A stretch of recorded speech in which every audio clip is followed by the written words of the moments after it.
bukannya untuk ini bang, apa namanya, penyelamatan Allah untuk semua manusia istilahnya seperti itu. Tapi nggak tahu kalau Bang Zuma sendiri tanggapannya seperti apa. Kan gini, saudara, orang-orang Farisi datang kepada Yesus, ahli Taurat datang. Lalu Yesus mengatakan apa? Angkatan jahat ini dan angkatan tidak setia ini, kan udah dijelaskan tuh. Tidak dikatakan orang benar ini, orang-orang kudus ini, nggak dikatakan seperti itu. Tapi dikatakan angkatan jahat, angkatan tidak setia, minta tanda, dan tak akan pernah diberikan satu tanda pun kepada angkatan jahat dan angkatan tidak setia selain satu, tanda Yunus. Sebab 3 hari 3 malam Yunus di perut ikan, demikian juga anak manusia 3 hari 3 malam di perut bumi. Ini tanda. Jadi siapa yang beriman kepada tanda ini berarti dia adalah kelompok tanda, kelompok angkatan jahat. Nah, ternyata memang orang-orang Kristen, mohon maaf, yang beriman kepada kebangkitan hari ketiga, mereka orang inilah yang memanggil Yesus Tuhan, bernubuat, mengusir setan, bermujizat pakai nama Yesus. Jelas itu. Jadi angkatan jahat inilah yang kemudian yang diusir, karena hanya angkatan jahat yang beriman, yang percaya tentang kebangkitan hari ketiga. Dan lagi-lagi mereka menggenapi semua tanda-tanda nabi palsu. Coba, ini yang saya katakan, bagaimana cara saudara keluar dari lingkaran pengajaran nabi palsu ini. Memanggil Yesus Tuhan, bernubuat pakai nama Yesus, mengusir setan pakai nama Yesus, bermujizat pakai nama Yesus, semua ada di Kristen. Dan tanda-tanda Yunus juga ada di Kristen. Lalu kemudian Matius 23 nomor 15, celakalah engkau ahli Taurat, celakalah engkau orang munafik, celakalah engkau wahai orang Farisi, sebab engkau menyeberangi lautan meninggalkan Yerusalem, menjelajahi daratan untuk mentomatkan orang, masuk menjadi pengikut agamamu, menjadi orang neraka. Nah, orang Farisi Paulus mendirikan agama di luar Yahudi, nama agamanya adalah Kristen, menjadi orang neraka. Lagi-lagi nyambung dengan buah-buah dari nabi palsu, kena semuanya. Makanya gimana caranya saudara Kristen ini bisa kemudian tenang di dalam agamanya, sementara semua ciri-ciri dari pengajaran nabi palsu ada di Kristen? Gimana itu? Gimana ya bang ya? Iya, silakan. Memang kalau tiap minggu kan dari pendeta kan kadang kan suka berdoa, kadang suka nyembuhin orang sakit ya pakai nama Tuhan. Ya mungkin nggak tahu, mungkin karena mungkin diberi kuasa sama Yesus seperti itu. Jadi ya setiap ibadah ya gitu ada aja kayak apa namanya, yang sakit disembuhkan itu pakai nama Yesus. Nah, kan semakin jelas kan? Semakin jelas. Justru Yesus mengatakan loh itu dengan sangat jelas. Pada hari terakhir nanti akan banyak orang berseru kepadaku, Tuhan, bukankah kami bernubuat demi namamu? Bukankah kami mengusir setan demi namamu? Bukankah kami mengadakan banyak mujizat demi namamu? Pada waktu itulah aku Yesus akan berterus terang kepada mereka dan berkata, aku tidak pernah mengenal kamu. Enyahlah daripadaku kamu sekalian pembuat kejahatan. Oke lah, anggaplah pendeta-pendeta ini orang benar. Lalu siapa yang dimaksud di sini? Agama Islam tak mungkin, Hindu tak mungkin, Buddha tak mungkin. Hanya Kristen. Sama-sama sampai pada level mengusir setan, sampai pada level bermujizat. Berarti ini orang Kristen banget, taat banget, taat setaat-taatnya kepada ajaran nabi palsu, sampai dia bisa mengusir setan. Bayangkan, bukan orang biasa mereka ini. Tapi kalau mengusir setan bang, ditanya dulu bang, setannya agamanya apa? Kalau agama Islam, dia yang doain pendeta, nggak mempan kali bang. Bukan begitu saudaraku. Yesus mengatakan bahwa pohon yang tidak baik akan menghasilkan buah yang tidak baik. Artinya, kalau sudah ditemukan ada buah yang tidak baik di agama Kristen, maka pohonnya harus ditebang. pohonnya yang harus dibuang ke neraka. Itu kata Yesus di dalam Matius 7 nomor 78. Nomor 18, sorry. Nomor 19, sorry. Nah, bagaimana cara Kristen bisa lolos dari ini? Kedua, Matius 26 24 nomor 26. Apabila ada orang berkata, lihat, ada Yesus di padang gurun, ada Yesus di dalam bilik, jangan kau percaya. Nah, siapa ini yang mengaku pernah bertemu Yesus di padang gurun? Paulus. Nabi Muhammad kagak pernah bertemu Yesus di padang gurun. Siapa yang pernah mengaku bertemu Yesus di dalam bilik penjara? Paulus.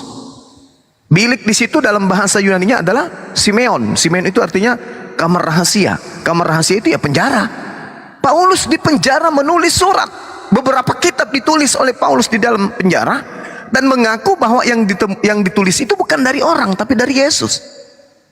Jadi semua tanda nabi palsu itu ada pada Paulus dan pengikutnya, tanda-tanda buahnya ada pada pengikutnya, Kristen.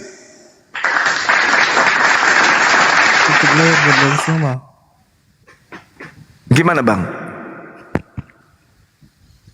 Ya, gimana ya Bang ya? Kalau udah mindset kita itu udah tertanam oleh doktrin sama pendeta sih Bang. Jadi ya itulah seperti itu. Iya, tapi kan pertanyaan saya kan Bang, ini kan belum berakhir. Kehidupan anda semua yang Kristen kan belum berakhir. Tinggal meninggalkan gereja udah selesai. Tidak masuk lagi ke dalam golongan orang-orang yang menjadi buah-buah pengajaran nabi-nabi palsu. Udah selesai. Jadi ateis kek, jadi agnostik atau apa kek, tinggalkan tanda-tanda ini. Karena ini sangat jelas tuh. Yang menyeru, yang bernubuat, yang mengusir setan pakai nama Yesus, hanya Kristen, tinggalkan. Apa yang Anda takutkan? Hanya saja ya iblis memang sudah bersumpah, aku akan menjerat mereka dengan tipu daya. Iblis sudah gitu. Tidak gampang itu meninggalkan kebebalan, tidak gampang. Karena sudah terpenjara dengan doktrin dan dogma. Makanya dalam Al-Quran itu dikatakan, ya ayuhan nas, wahai umat manusia. Manusia yang diseru oleh Al-Quran, bukan hanya umat Islam. Makanlah yang halal dari bumi dan janganlah engkau mengikuti langkah-langkah syaitan. Kenapa Al-Quran itu mengaitkan antara makanan dengan syaitan? Karena Nabi Adam alaihissalam jatuh karena makanan. Seluruh nabi-nabi ketika didatangkan hukum kepada mereka selalu ada pembatasan makanan. Karena begitu makanan yang diharamkan masuk ke dalam tubuh kita, maka yang tepuk tangan adalah setan. Setan lebih mudah menyesatkan kita ketika makanan-makanan yang diharamkan oleh Tuhan masuk ke dalam tubuh, menyatu dengan daging kita. Dan itu hanya ada di Kristen. Bayangkan itu. Seluruh makanan yang diharamkan di dalam firman Tuhan yang ada di perjanjian lama, Kristen hadir kemudian mengambil kitab itu sebagai kitabnya, tapi semua makanan dihalalkan. Sementara Tuhan di dalam kitab itu mengharamkan ini, mengharamkan itu, mengharamkan ini, dan mengharamkan itu. Kalau Al-Quran tidak, di Islam tidak. Ya ayuhan nas, wahai seluruh manusia, makan yang halal saja yang ada dari bumi ini, yang halal. Jangan kau mengikuti langkah-langkah syaitan. Karena sesungguhnya setan itu musuh yang nyata bagimu. Tapi Kristen malah rangkulan. Contoh. Contohnya babi. Ya, contohnya babi. Contoh. Ya, contoh rangkulannya gimana? Iblis merasuki Yudas. Tujuannya apa iblis merasuki Yudas? Agar Yesus disalib. Itu pasti, tujuan iblis itu pasti. Imam-imam kepala Matius 26 nomor 4 melakukan tipu muslihat. Imam kepala harusnya mahkamah agama adalah orang-orang yang suci, tetapi dia membuat tipu muslihat. Siapa yang mempengaruhinya? Iblis. Apa tujuan iblis mempengaruhi para imam-imam pada saat itu untuk melakukan tipu muslihat? Agar menyalibkan Yesus. Matius 26 nomor 59. Imam-imam kepala dan mahkamah agama melakukan kesaksian-kesaksian palsu. Apa tujuannya iblis merasuki para imam untuk melakukan kesaksian palsu? Agar menyalibkan Yesus. Iblis datang dalam prosesi penyaliban itu sebagai oknum yang melatar belakangi terjadinya penyaliban. Apa tujuannya? Agar Yesus disalibkan. Siapa yang bertepuk tangan? Siapa yang menerima hadiah di atas tiang salib dari iblis? Kristen. Itu fakta. Adakah Tuhan menginginkan Yesus disalib? Tak ada. Mana dalilnya? Tak akan pernah ditemukan. Tapi adakah iblis mau agar Yesus disalibkan? Ada. Kristen bertepuk tangan dengan Yesus disalibkan. Padahal Tuhan mengatakan 6 perkara yang dibenci oleh Tuhan.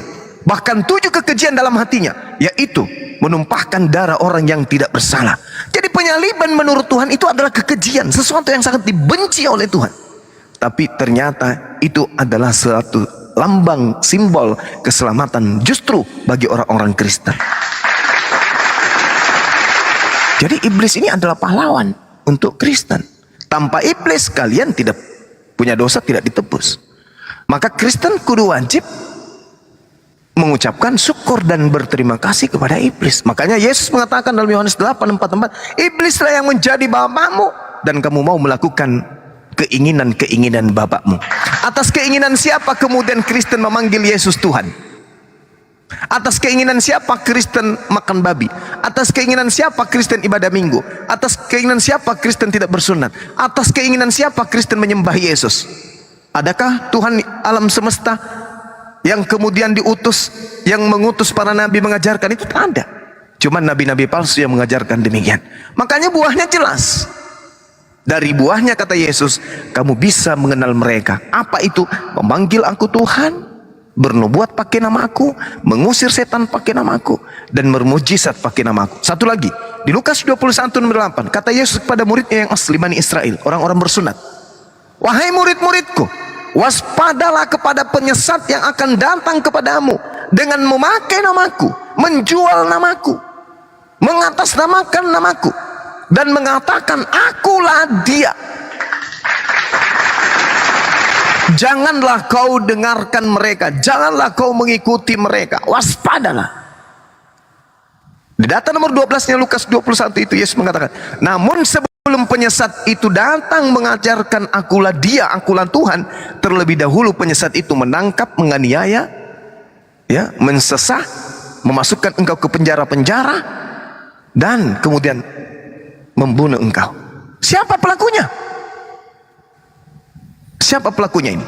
Yang datang kepada murid Yesus, menganiaya murid Yesus, setelah itu nyamar sebagai pengikut Yesus.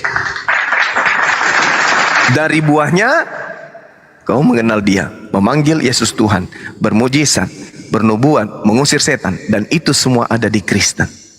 Ya, saya berharap saudara-saudara bisa meloloskan diri bahwa Bang Suma keliru, Bang Suma salah, salah tafsir, salah penjelasan, salah analogi, salah analisa, salah tanggapan, salah pemahaman, salah ilustrasi. Silakan Anda menyalahkan saya, tapi tolong bantu saya yang mana yang benar ini. Pada saat Yesus mengatakan tanda-tanda dari nabi palsu itu 1, 2, 3, 4, saya menemukan ada di Kristen. Tapi kalau saudara membantah itu, salahkan saya dengan berikan data. Silakan. Tetep. Kalau Bang Zuma terkait agama Kristen udah kental ya seperti itu. Makanya kalau naik di malah Bang Zuma, kalau masih Kristen awam lewat udah nih. Oke, aku mau ngebantah Bang terkait ini Bang, Silakan. yang sebenarnya kalau untuk melepas Kristen itu berat ya Bang. Yang pertama itu kalau pendeta bilang itu Yesus adalah kunci kerajaan surga Bang, seperti itu. Jadi dia megang kunci kerajaan surga seperti itu. Jadi tidak ada bisa masuk ke surga tanpa melalui dia, seperti itu. Lalu aku bantah lagi terkait makanan haram Bang, babi. Emang kalau di sejarah ya Bang ya, mungkin ya kita dulu kalau makan babi itu sebenarnya sudah tidak diharamkan lagi bang, seperti itu, karena kita udah ada yang namanya hukum Taurat seremonial bang, seperti itu, yang tidak pernah hukum seremonial itu terbagi menjadi tiga, yaitu hukum sipil seperti itu ya, seremonial, lalu itu yang berlaku sih di negara Israel ya bang, seperti itu. Nah itu kalau untuk di negara manapun kayak di Indonesia itu tidak berlaku seperti itu. Nah, lalu kedua hukum Taurat moral ini adalah hukum Taurat yang bersifat selamanya, dan hukum Taurat inilah yang dimasukkan oleh Yesus. Nah, terkait yang dinyajiskan itu sebenarnya ini bang, yang diharamkan ini yaitu yang keluar dari mulut bang. Seperti itu. Tapi kan kalau kita makan babi kan keluarnya kan ke jamban bang, seperti itu. Jadi nggak haram sih bang kalau udah kita makan babi tapi keluarnya di seperti itu. Nah terus terkait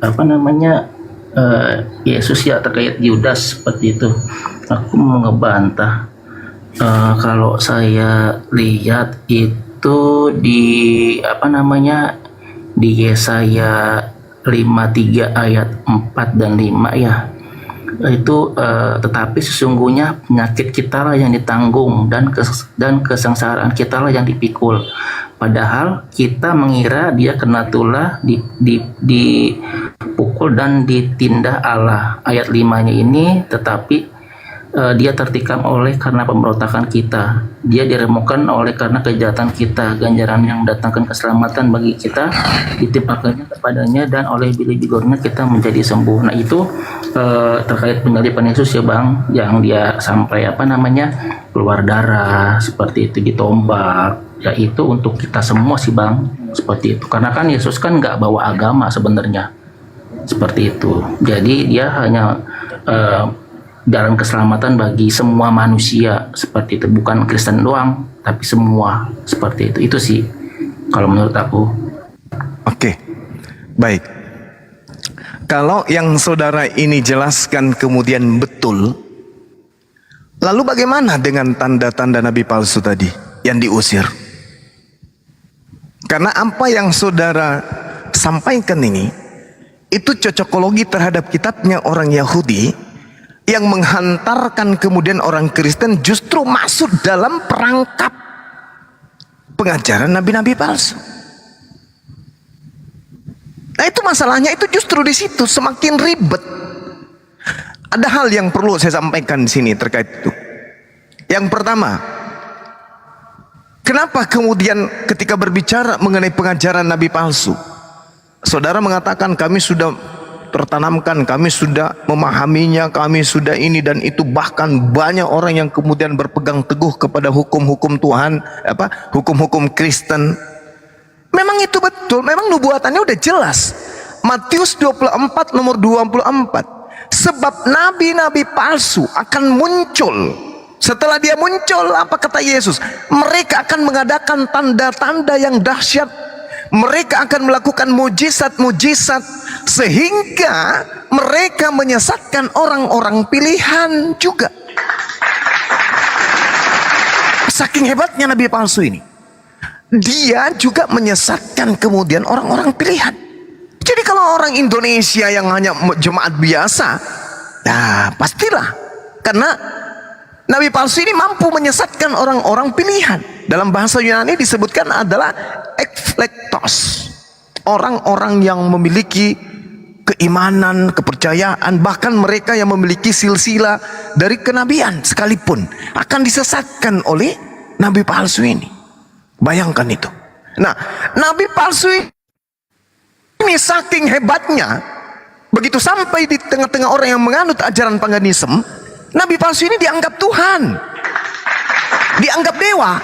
Dewa kalau mereka di agama pagan itu, dewa itu Tuhan, level tertinggi. Paulus ketika dia sampai kemudian bersama dengan Barnabas, beliau dianggap dewa Hermes. Bayangkan itu. Barnabas dianggap Zeus, Paulus dianggap Hermes, dewa Hermes. Kenapa? Karena saking hebatnya Paulus itu bermujizat di tengah-tengah agama paganisme. Sehingga orang pagan mengatakan, wah, Tuhan dewa kita sudah datang. Siapa nama Tuhan kita, dewa kita? Ini dia, dewa Hermes, Paulus. Coba. Saking hebatnya mukjizat Paulus ini, sampai-sampai dia dianggap sebagai Tuhan. Coba, apakah tidak menggenapi semua itu? Semua yang dinubuatkan oleh Yesus. Nabi palsu mampu bermujizat untuk menyesatkan banyak orang, bahkan termasuk orang-orang pilihan pun akan disesatkan oleh nabi palsu tersebut. Dan faktanya, Paulus dengan mukjizatnya, dia sempat dianggap dewa tertinggi di tengah-tengah ajaran pagan pada saat itu di Antioquia. Dia dianggap dewa Hermes. Jadi tak ada. Nah, terkait dengan yang saudara sebutkan makan babi, ngeri juga sih, ngeri. Kenapa saya katakan ngeri? Karena di dalam Yesaya 66 dikatakan begini, sebab sesungguhnya Tuhan akan datang dengan api, dan kereta-keretanya akan seperti puting beliung untuk melampiaskan murka amarahnya dengan kepanasan dan hardiknya dengan nyala api. Sebab Tuhan akan menghukum segala yang hidup dengan api dan dengan pedangnya. Dan orang-orang yang mati terbunuh oleh Tuhan akan banyak jumlahnya. Kristen memang banyak. Mereka yang menguduskan, yang mensucikan, yang menghalalkan dirinya untuk taman-taman dewa, teos, dengan mengikuti seseorang yang di tengah-tengahnya, yang satu, memakan babi, dua, memakan binatang-binatang jijik serta balau, tikus. Ini nyata dalilnya nih, data dalil. Siapa yang makan babi? Yahudi kagak, Islam kagak, Kristen. Tuhan akan datang menghanguskan orang-orang ini, dan banyak jumlah mereka yang akan dibakar dengan api secara keseluruhan.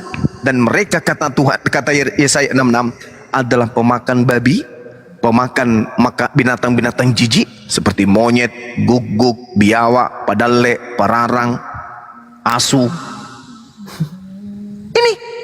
Ini siapa ini? Lagi-lagi orang-orang yang ada di dalam lingkaran pengajaran nabi-nabi palsu yang menyebut Yesus Tuhan, yang bernubuat nama Yesus, mengusir setan dengan nama Yesus.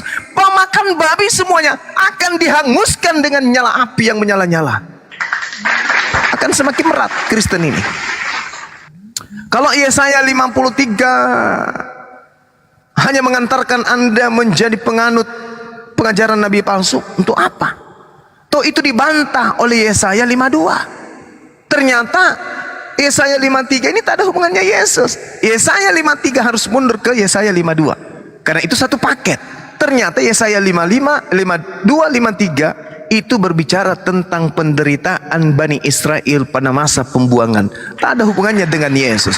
Kalau mau nubuat tentang Yesus, baca Yohanes 11 nomor 45 sampai nomor 53. Anda akan bertemu di situ. Nubuat untuk Yesus di situ sangat jelas. Yesus harus mati tahun ini juga, sebab Yesus akan, dengan matinya Yesus, dia akan membebaskan bangsa Israel dari penjajahan Romawi.